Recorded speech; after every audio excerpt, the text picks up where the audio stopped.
Euzubillahimineşşeytanirracim. Bismillahirrahmanirrahim. Kurban, yaklaşmak, yakınlaşmak anlamına gelen bir kelimedir. Kurban bayramımıza bu isim verilmiştir. Çünkü Kurban Bayramı içerisindeki kurban ibadetiyle hem Cenab-ı Allah'a yaklaştığımız, yakınlaştığımız hem de birbirimize yaklaştığımız, yakınlaştığımız bir bayramdır. Bayramlar İslam toplumunun sosyolojisini oluştururlar. Bayramlar vesilesiyle bizi biz yapan değerler etrafında bir araya gelir, toparlanırız. Kurban ibadeti de aynı şekilde paylaşmayı, bölüşmeyi, bir arada olmayı bizlere öğreten bir ibadet. Kestiğimiz kurbanlarımızın ayet-i kerimede ifade edildiği üzere ne kanları ne de etleri Allah'a ulaşır.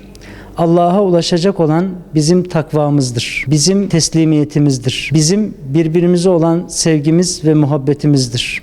Cenab-ı Allah kurban vesilesiyle, bayramlarımız vesilesiyle bizleri bir tarağın dişleri gibi, bir binanın tuğlaları gibi bir ve beraber görmek istiyor.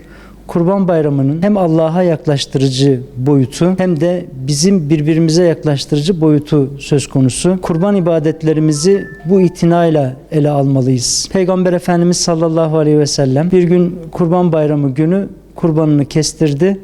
Daha sonra farklı işlerle meşgul oldu. Döndüğünde Hazreti Ayşe annemize kurbanımız kesildi mi? Etini ne yaptınız diye sordu. Hazreti Ayşe annemiz ya Resulallah kurbanımızı görevlendirdiğiniz kişi kesti, parçaladı ve bir but hariç hepsini dağıttık ya Resulallah diye söyledi. Bunun üzerine Efendimiz sallallahu aleyhi ve sellem desene ey Ayşe bir but hariç hepsi bizim olmuş.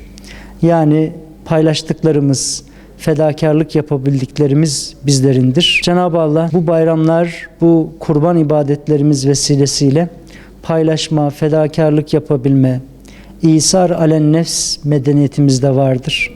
Kardeşimizi kendimize tercih edebilmek, bu hasletlere sahip olmayı bizlere nasip eylesin. Gerek yurt içinde, gerekse yurt dışında biz bu ibadeti yerine getirmekle böyle bir toplumsal dayanışmayı gerçekleştirmiş oluyoruz.